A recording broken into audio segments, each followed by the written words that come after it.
Welcome to Dungeon Academics. My name is Thomas and I will be your instructor. I'd like to give a little bit of follow-up on the cards that I was making for a D&D campaign. So I had this idea to put my abilities on cards and have them color-coded so I know when I get different abilities back. So, hang on. I had stuff that came back every turn. I had stuff that comes back on a short rest and tucked away somewhere. I can't remember where I've got them stacked up. I've got stuff that comes back on a long rest, and it's all differentiated by the colour of the card. So stuff that comes back on a long rest is pink. Stuff that comes back on a short rest is yellow. Stuff that comes back every turn is green. So when I've used the cards, the green ones I take back, and the yellow ones I take back when I have a short rest, and the pink ones I take back when I have a long rest. And I think that colour coding system is absolutely fantastic. It's certainly helped me keep track of abilities and how many uses of different things I've got left. So for example, I haven't cut all of these out yet, but I've got all my spell slots that I'm going to get eventually in the future for multi-classing into wizard. So I've got all of these, and I will take as many cards as I have spell slot for each level, and as I use them, I'll put them down. And then when I take a long rest, I get the ones that I've used back. But my warlock spell slots, they're yellow. When I use them, I take them back on a short rest. Great system. I'm going to remake these.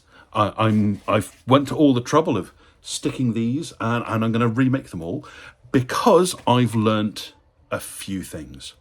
Firstly, these rounded edges are certainly nicer in a tactile way than square edges.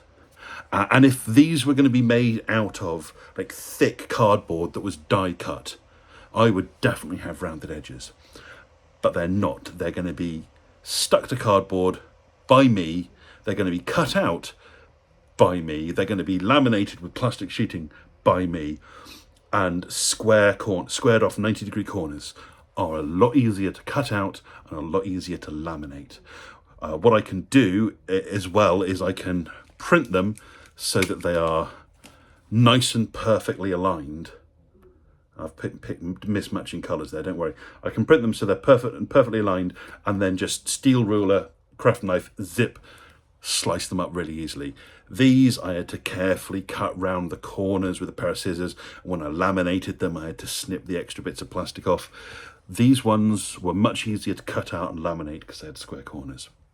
I've also learnt that these little flaps that are probably less than a centimetre, maybe they're a third of an inch, these are not big enough. They tend to come unstuck and I have to stick them down again. Again, this one is coming unstuck as well. You can just see it's lifting up by itself.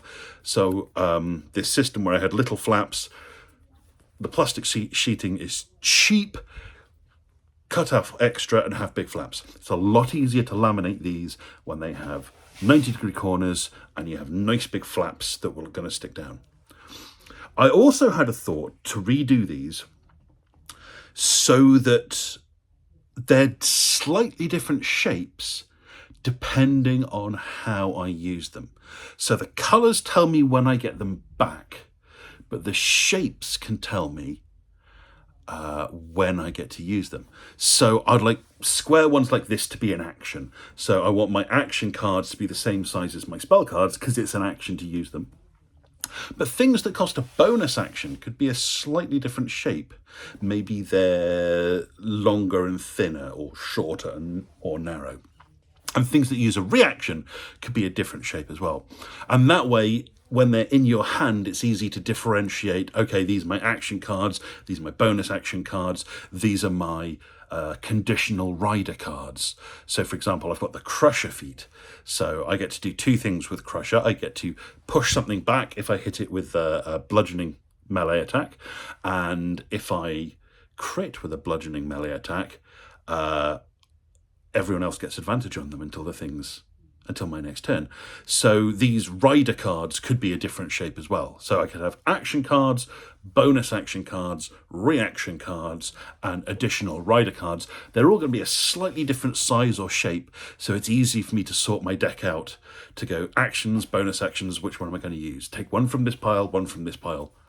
Job's a good one. So I spent a lot of effort making these, and I don't mind making them again because just a few sessions of use has taught me I can do this better. There's like extra things I can do, extra features I can add in to make them better.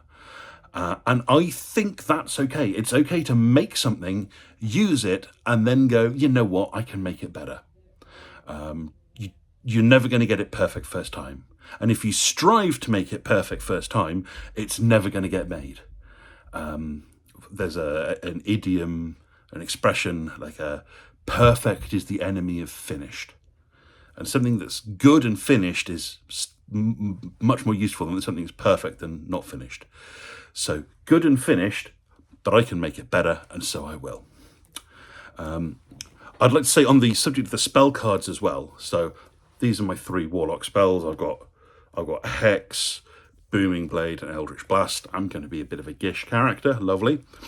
But then my next level, assuming I survive to level 2, which I hope I will, I'm going to take a level in Wizard.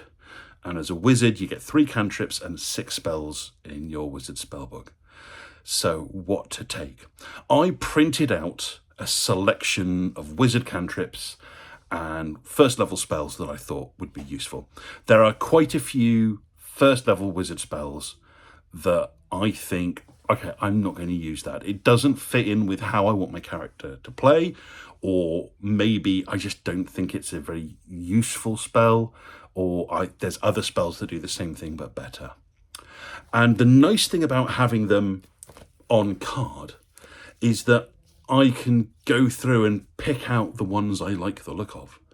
So I lined up all the cantrips and I thought, okay, my turtle doesn't have dark vision. So until I have a better way to get dark vision, I kind of have to take the light cantrip. If I can get a magic item that gives me night vision, that'd be fantastic. But I need a way to see in the dark. And as Dancing Lights is undeniably a better way to see in the dark than the light cantrip. But Dancing Lights only lasts a few minutes and it needs concentration. And if I go into battle and my choice is between being able to see or being able to use Hex, for example, I don't want to be put in that situation where I can't do both. So the light cantrip gives me both because it's not a concentration spell and it lasts forever. Not forever, it lasts a long time. So lining up all the different cantrip cards, I can go, these are the ones I kind of want to have now. These are the ones that I can get when I level up. The Wizard cantrip formula rules means you can change out your cantrips after a long rest. So if I do get a magic item or something else that gives me night vision, dark vision, gives me dark vision, I can swap out that light cantrip. I don't feel like I've wasted a cantrip slot in the long term. And then for the first level spells, there's probably about 12 that I thought, oh, this is good. I kind of want to have this for my character, but I only get 6. So I picked out the 6 that I want. I'll get 2 more when I get to Wizard 2, and hopefully I'll find some scrolls along the way. This is a conversation that I have to have with my dungeon master. And I think that all people who play Wizard should have with their dungeon master very early on in the campaign. Finding scrolls is an important part of character progression for a wizard. The idea of wizards is they get this big book full of spells, and you get two extra spells every time you level up, but every time you find a scroll, if it's of a level that you can cast and it's a wizard spell, you can copy it into your spell book. And that's how wizards build up their big collection of spells. So I need to speak with my DM and just say, hey, I'm going to be playing a wizard. Finding scrolls or grimoires with spells in is a big part of a wizard story. So I don't expect you to litter them around like ammo boxes in Doom. But if you sprinkle them in and lead to little clues as to where I might find them or trade them, or people who might will have little tasks that need doing in exchange for their great uncle Wizard X's old scrolls. That would really make my life easier and be part of my character progression and story as a wizard character. And then hopefully I'll get to use some more of these cards.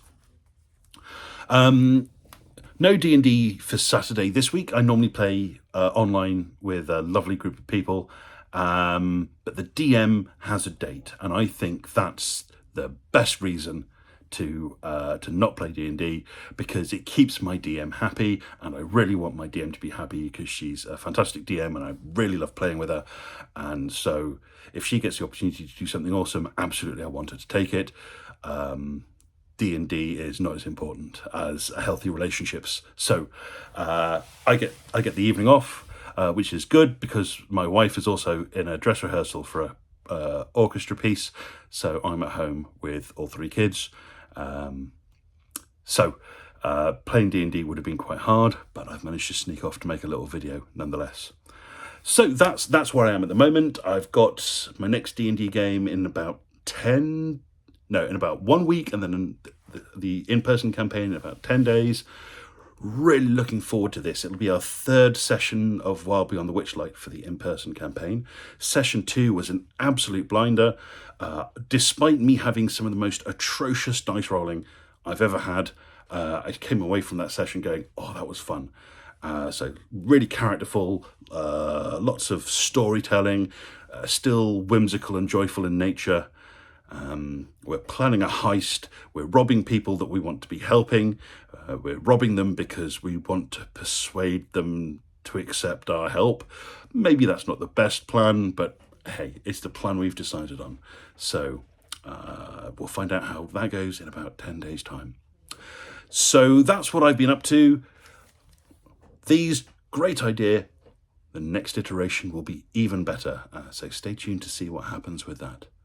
So, thank you for being with me, and enjoy your next game, whatever it may be.